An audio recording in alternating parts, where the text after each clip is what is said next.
all these politicians stop being WUSSES. Speak up your minds. Speak your minds. Go against political correctness. Ladies and gentlemen, this is Melisa Albisetti reporting from Buenos Aires, Argentina. I'm in the National Congress here with Bertie Benegas Lynch, one of the most influential and prominent deputies of La Libertad Avanza. Bertie Benegas Lynch, thank you so much for having me here. How are you today? I'm doing good. Thank you for the nice introduction. You deserve that and much more even. Bertie, please tell us to all Australians who are watching you at the moment, who are you and how you ended up in politics? Well, I'm I would say a regular family guy that tries to keep in focus on the important things of life. Try to leave a testimony and try to seek the approval of God, of my family, my conscience, and not other men. And about politics, well, I never thought I would be in this place right now. I always thought that politics is something dark, dirty, and unspeakable. Yeah.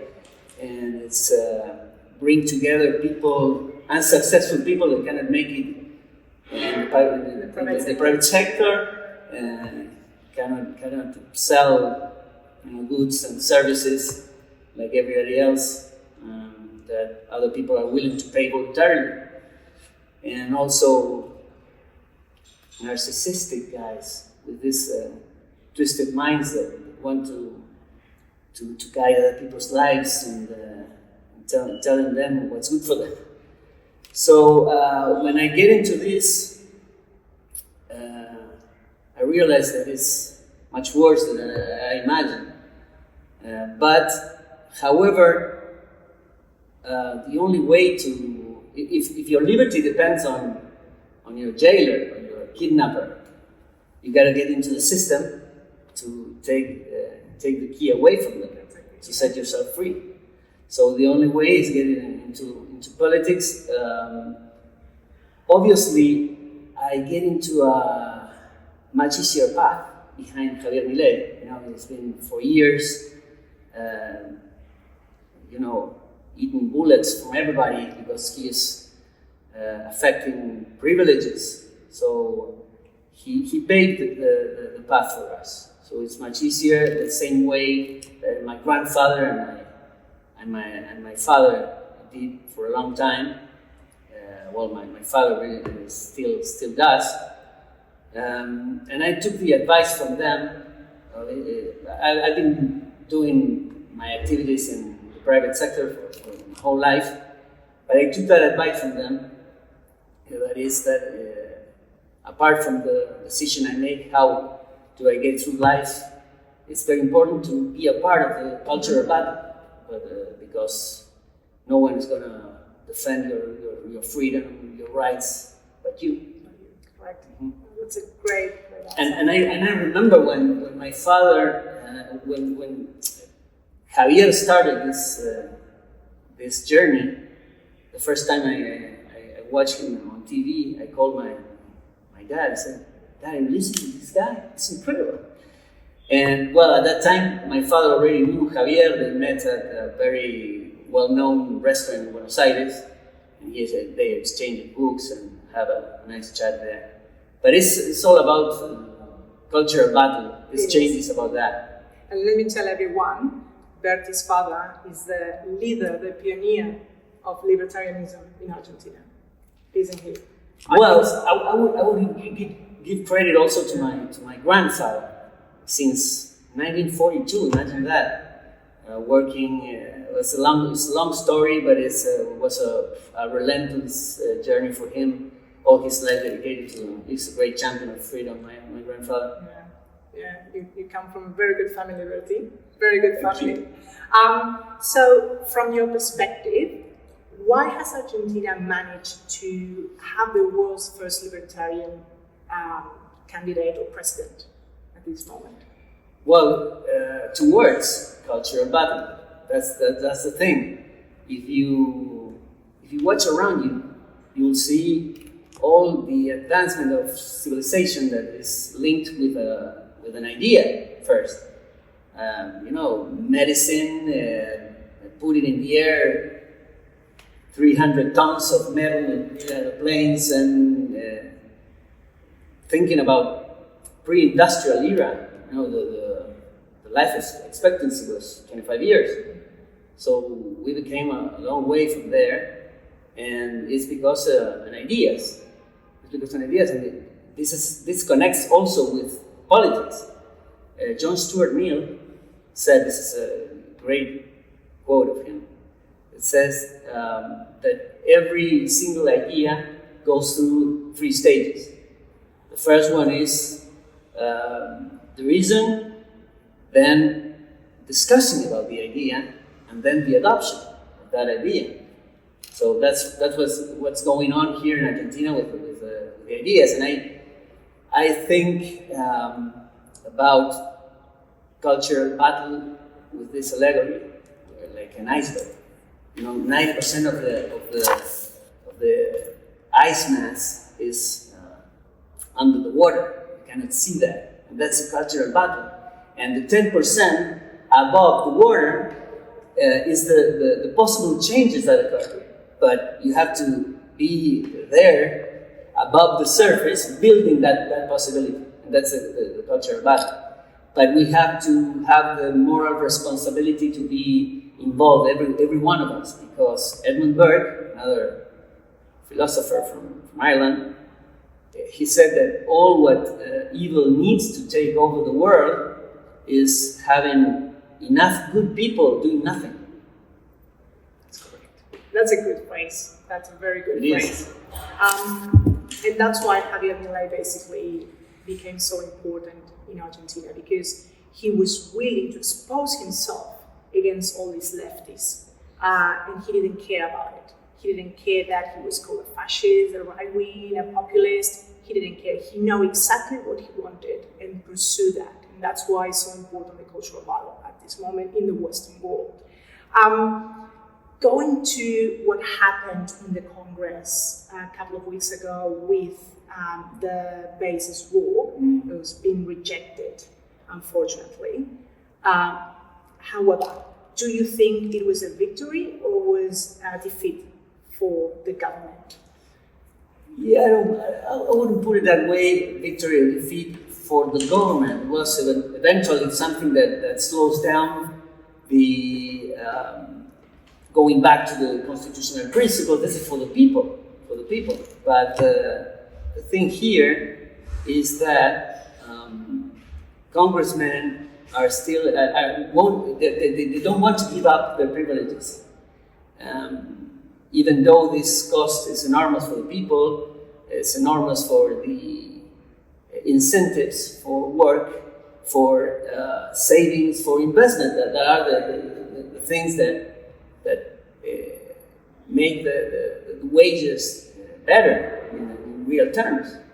So we have another chance now, because Javier suggested the Pacto de Mayo, that is, I think is great, is once these congressmen and these traditional politicians are denied this good law, they're trying to look for different objections that are irrelevant, or are trying to maintain these privileges.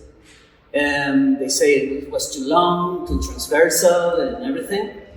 And they wasn't consulted about this. So now there's the chance to gather around, put together the people that wants to leave the socialism behind.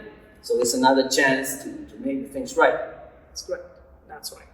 And hopefully I keep my fingers crossed, because it's a huge deregulation law, and it will benefit the entire population. So hopefully the bill can pass in the Congress. So how will Milei overcome resistance in Congress? It's more likely what we've been talking about. How will he be mobilize public support? And do you think it's realistic that Javier Milei party will win more seats in the chamber in the upcoming elections, which is going to happen probably next year? First of all, because of this rejection of the law, now those congressmen and congresswomen are marked, and they are highlighted. So target probably. Yeah, people are very, very aware of what they did. So I think I have a hope that this is going to come in the right way. And moving forward, I guess the Congress will be renewed every 2 years. We keep pushing the cultural battle. But apart from the legislative process, I think the executive branch is doing an enormous job, incredible job. I don't know, it's a very long list of achievements. Like, for example, in less than 2 months, they fired 50,000 employees that couldn't justify their tasks, or they weren't setting a foot in the office. And then 10,000 contracts with the state weren't renewed. They suspended the public work, that is a dark hole of corruption and overspending, and they are promoting the incentives for the private sector to get into the infrastructure. And there's another thing to tell you, some of them, the discretionary transfer to provinces. That's maybe your audience would be puzzled about it, but it's like a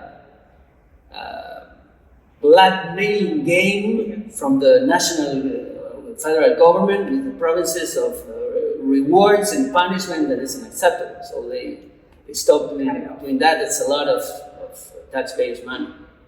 Fantastic. Going back, or not going back, like talking about more philosophical. Of course, you know Manu Rothbard. So, and this is a question that I've been asking, myself for many times.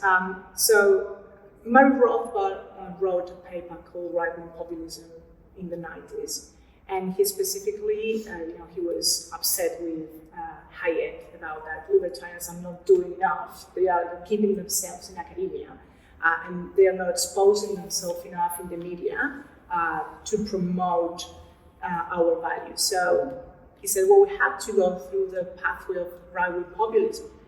That's what he wrote in his paper, and we need to basically implement like that dichotomy where we are the people, and then you have in front people like chronic capitalists and the caste and parasites who are the politicians. So marking that difference between the good people and the bad people, something like Juan Domingo Perón did many years ago, and all the Peronists keep doing, like the people and the anti-people. So my question would be, do you think that Javier Milei is a right-wing populist, or he's a truly libertarian? Well, I'm not a big fan of this right-wing up and down. It's like a Sesame Street TV sketch. I don't get that. Most of the people don't know where to stand in that categories.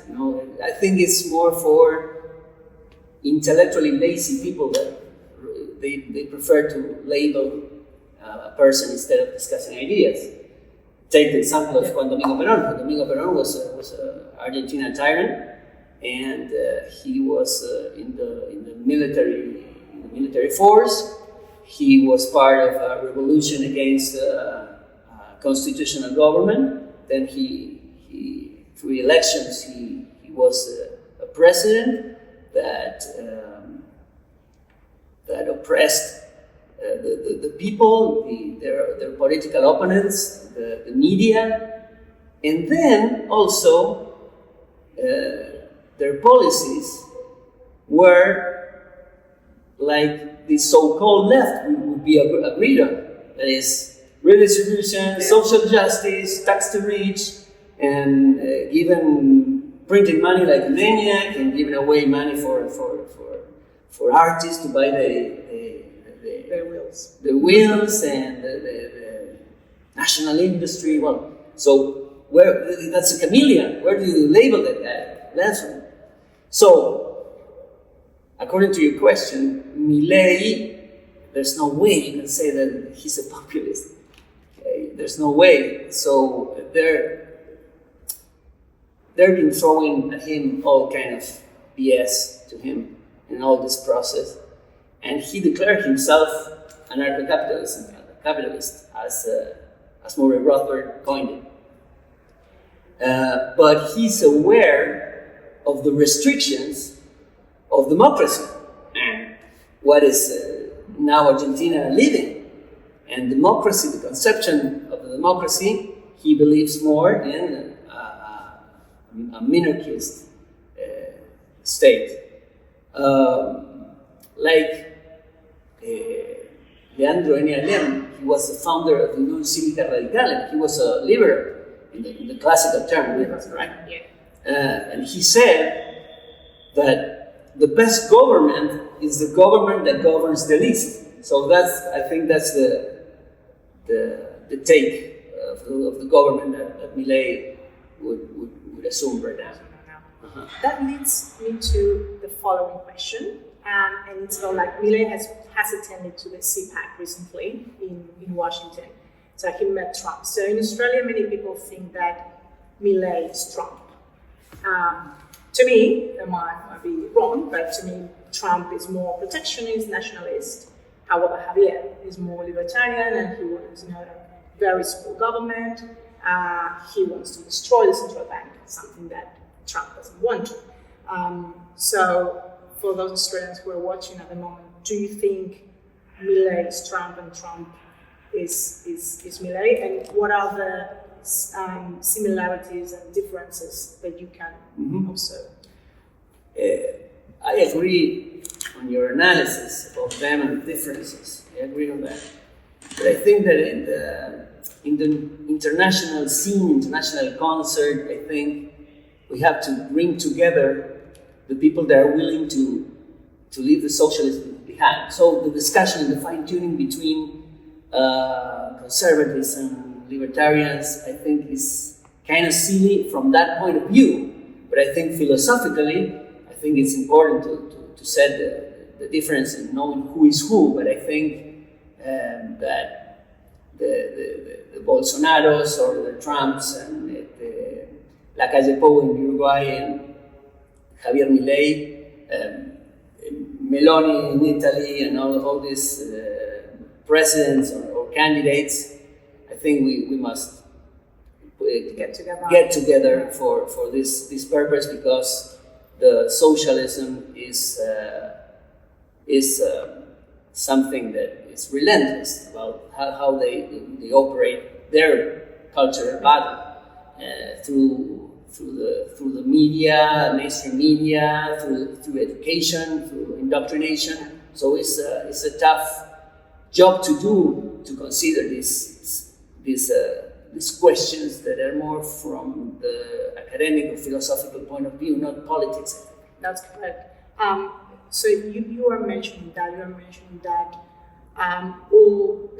all the people, politicians, entrepreneurs, everyone who wants to basically support the ideas of freedom should get together.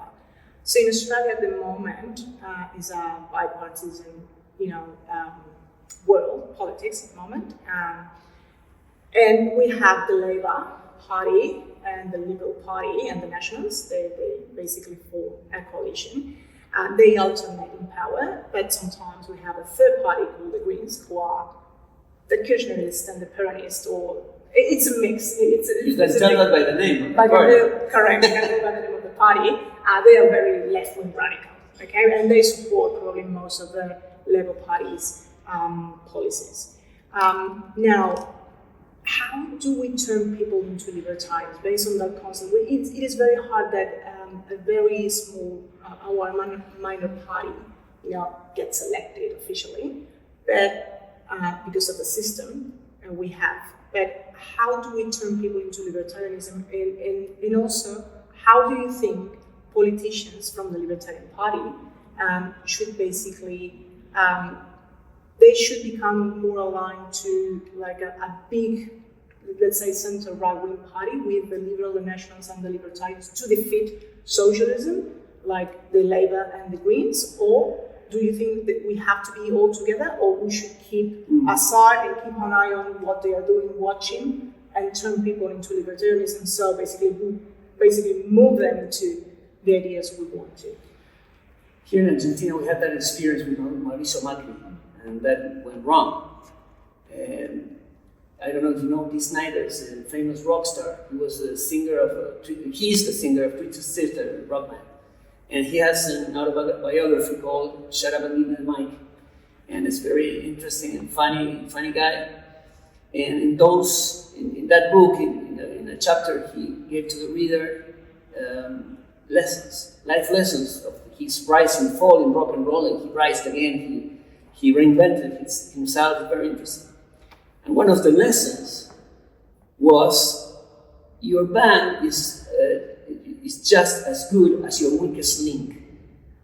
So he tells the story in the early days of Twisted Sister. He sang and he played guitar. And he said, I suck in guitar. And he figured out he was the weakest link, and that prevented the band to succeed, to go further. So the life lesson is, well, recognize that when you are the weakest link and change that fast before someone else does.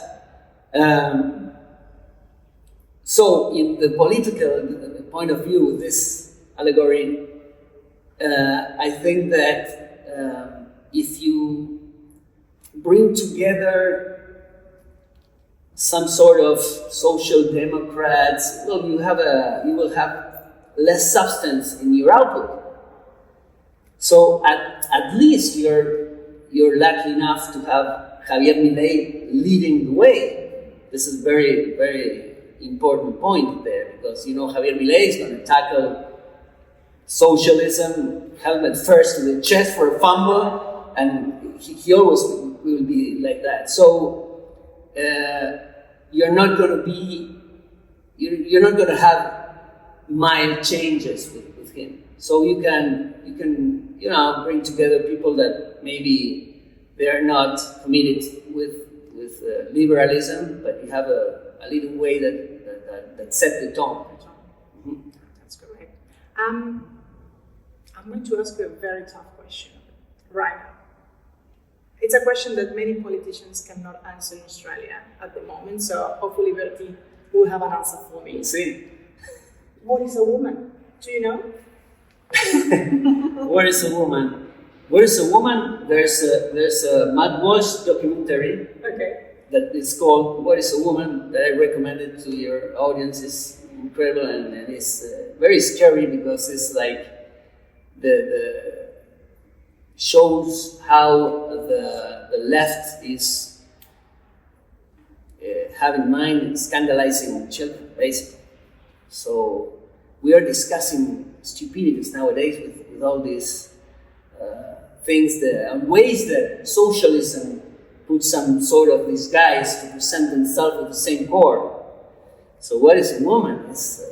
There's two sexes, men and women. We have penises and vaginas, and the 23rd chromosomes for the woman are XX. That's it. It's a woman, and can feed the fetus of the baby inside her uterus and post the pregnancy.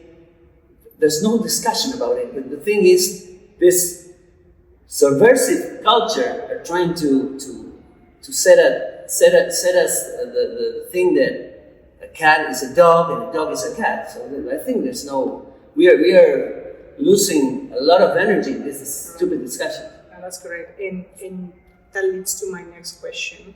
And you mentioned this before. It's the culture war, the cultural battle. So what I see, because they cannot answer what is a woman, I can definitely see that politicians are very concerned on how they should answer questions like, for example, what is a woman, and other questions. So, and they are losing, and that's why center-right parties are losing the cultural war because, or are losing seats in government because they are becoming more Labour, or like Labour. So to me, or for you actually, why is so important to fight the cultural battle? Why is so important? And how do basically, what's the advice you can give to those politicians or to people who are not politicians to basically step up and say, no, this is a woman, or this is wrong, it should be that way?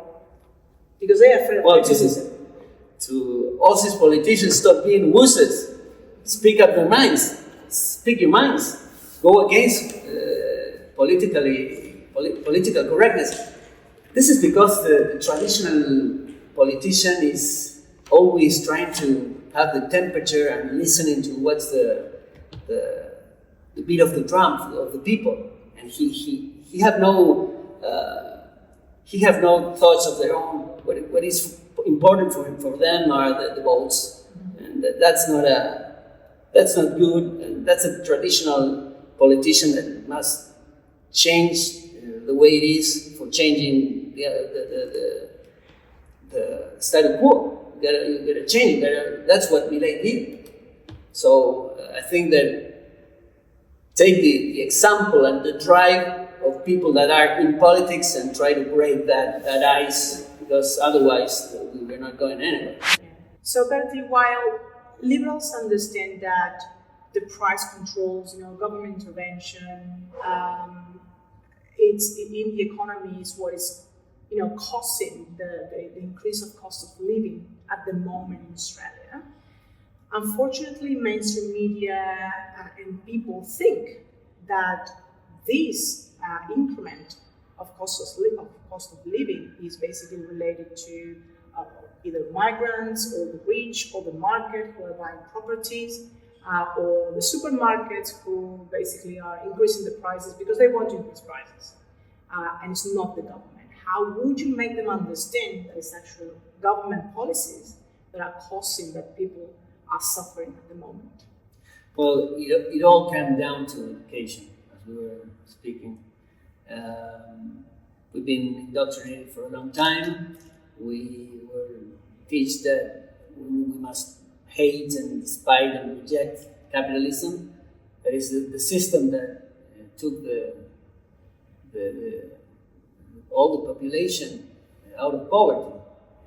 If you check the data of 1810, where we are in the world, we were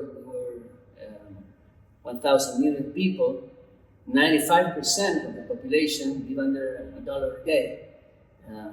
200 years after that, it changed completely. The percentage is 5% of them are poor. So the cultural battle again is the important thing. And in Argentina, at least, when the people realize that all this BS is for the politicians to live off them with privileges and everything, and Milei comes along and his claim was, I'm not coming here to guide sheep, I am here to awakening lions. So you are the architect of your own destiny. People said, oh, well, I thought that I have to resign and give up individual values for collectivism. That's the rules of society. That's not.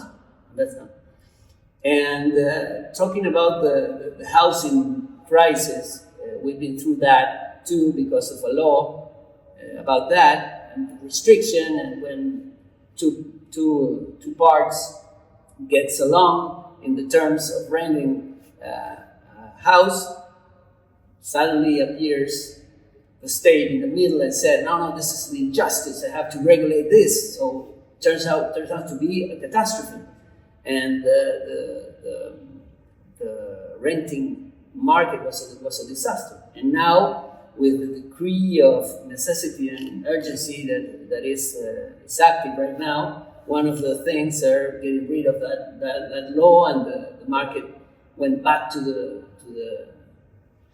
the way it got to be, the supply and demand. Yeah, right. There is an increase in supply at the moment, so far what I've been seeing in data. So it's getting into normal at the moment. That's right. Thanks to Javier Milei. So my next question will be, and you mentioned another cultural battle, and to me it's really important. So I have the opportunity to present my topic at the Friedman conference last year about cultural battle and pluralism. So in terms of cultural battle, what I can see in Australia is they are getting aware of the Agenda 2030. However, not so much about socialism of 21st century. Mm-hmm. So do you think they are similar, there are differences? Or, because we suffer a lot of socialism of 21st century in Argentina and Latin America, so that's my question. They are similar or different? And also, can you please explain or give some examples of what socialism of 21st century did, basically to Argentina and Latin America? Well, it's a good point. We're going to talk long about this agenda that is very corrosive. I think the socialism lost the debate, and the facts are well known in the economic aspect. Morally, economically, and also they killed 150,000 million people. So it's a disaster. So they get back, they get one step back, change their clothes, get into disguises, and present themselves with the same core, with this veil of nice claims that you would agree on, and very noble things like, for example, in poverty, hunger zero. Okay, now scratch a little about that, go deeper, and the solutions are just the same, and that was the recipes that get us in this position in the world. So they started with redistribution, tax the rich, social justice, and equality, and all this. So the humans are always trying to, that's the nature of our existence, trying to assign scarce resources to fulfill unlimited needs. So liberalism is through market, and market is not a strange, bad, evil beast against us. It's the people. It's the people. What socialism wants to do is use the coercive force of the state to redistribute, and this insane thing is the central planning. So liberalism is about freedom. It's about social cooperation, division of labor, voluntarily exchanging property rights through this sacred signs that are the prices. That's the way we got here. And other thing that is one of the claims of this nasty agenda is education, for example. They say, well, education is, well, what do you mean by education? And you start, going deeper in the core of the claim is indoctrination. And so I think, why, if we are not willing to give the state the monopoly of the car industry, the automobile industry, or food, we will starve. We do that. We agree on that. How the hell we are willing to give the education, our kids' education, to a committee of bureaucrats? No. And other thing. Well, quality. We're all different. We are different in intelligence. We are different in performances. We are different, and that's why we get together, because we are different. So there's no way. Nowadays we have something very, very valuable for civilization, that is equality before the law. and the right for life, freedom, property, and that's it. Everything beyond that will hurt someone else's life, property, or liberty. You cannot force that. Every new right that arises is against someone. Always. Take this quota law, this crap, that is against property. You have a company and say, well, your board of directors or employees got to be 50% male, 50% woman. And it's insane. But you have another look at this. Put aside this law. And there are companies that are willing voluntarily to introduce in their corporate philosophy hiring 50% men, 50% women. You can do that. You will see that on your statement sheet that it's totally stupid to hire people and select vaginas and penises instead of talent. It's the same as doing that by the color of the eyes. Well, you're free to do so.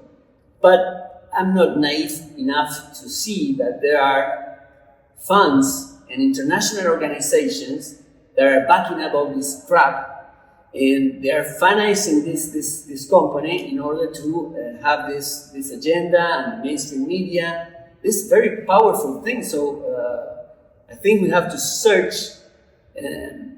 the media that not hits you in the front of your head, because the same happened with the energy, environment, the water, and everything.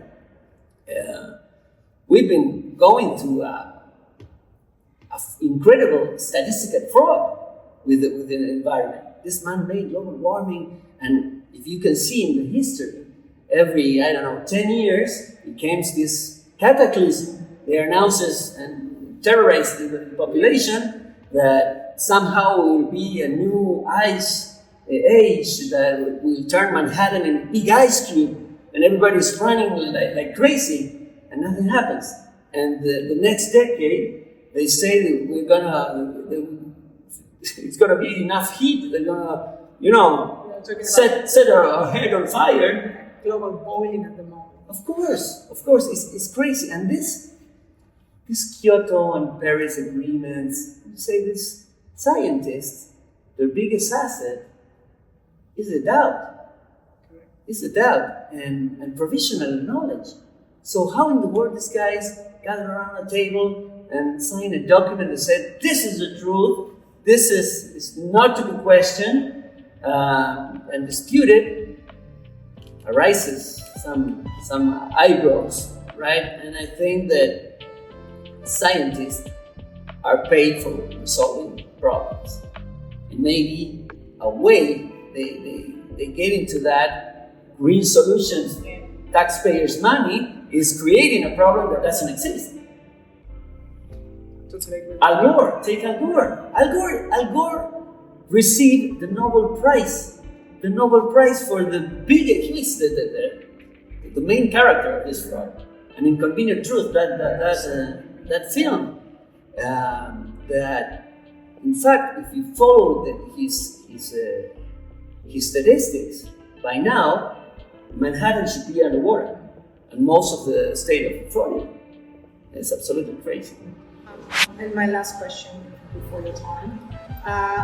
You have people there watching you, people who truly believe in liberal and libertarian ideas, capitalism, they are freedom fighters. A message from you from Argentina, what would you say to them? Well, I would say, first of all, to the younger people, to speak up. Don't be a part in schools or universities, be a part of an audience that is hearing something that must be disputed. Raise your hand, raise your voice. That's what schools and universities are for, the debate. So you will encourage other people to do the same thing, and that's the way you can contribute to the cultural battle. Then you have the businessmen. The businessmen that's another group that I don't want to be unfair and generalize. There are a few cases in Argentina, at least, that they really step up and go against the power of abusive governments. But the general part of them, they just adjust the new regulation, adjust themselves to this new regulation and government, and start living in a smaller cage, because just they want to keep their bonuses flowing and send their kids to nice schools and maybe go to Aspen on vacations, but they don't realize that they are selling the future of their kids. And there's the other kind of dogs, as Animals, Pink Floyd album, that is their interpretation of George Orwell's Animal Farm. They have this parallel of dogs, like the businessman that doesn't care, he just wants to make money, but that's okay, but through any consideration. And there's a lot of that they are trying, lobbying and getting businesses through the government to exploit the people and have this captive audience and hunting in the zoo, right? So in Argentina, there's a lot of that, and I'm willing to see more participation from businessmen against the power of the government, and anything's possible. I would say anything's possible. Think about that. 3 months ago, we were with the Guineristas. So we have now Milei opening the legislative sessions with this incredible speech that was next to Romina Diez, as a fellow congresswoman, said, "Pinch me, I cannot believe what I'm hearing." It was amazing. So anything's possible through the cultural battle. Fantastic. I totally agree with that. And thank you so much for having me today. Thank you very much. And we will wait for listening. you in Australia anytime. Okay, thank you very much. Thank you very much. Thank you. And see you soon. Thank you. Bye.